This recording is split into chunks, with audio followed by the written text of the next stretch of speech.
ગુજરાતી કહેવત હસે તેનું ઘર વસે.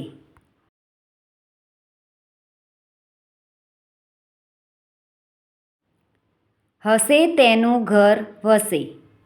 અર્થ: હસતો વ્યક્તિ બધાને સારો લાગે.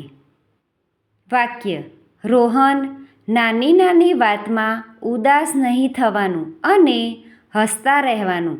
જિંદગી છે તો બધું ચાલ્યા કરે. હસે તેનું ઘર વસે.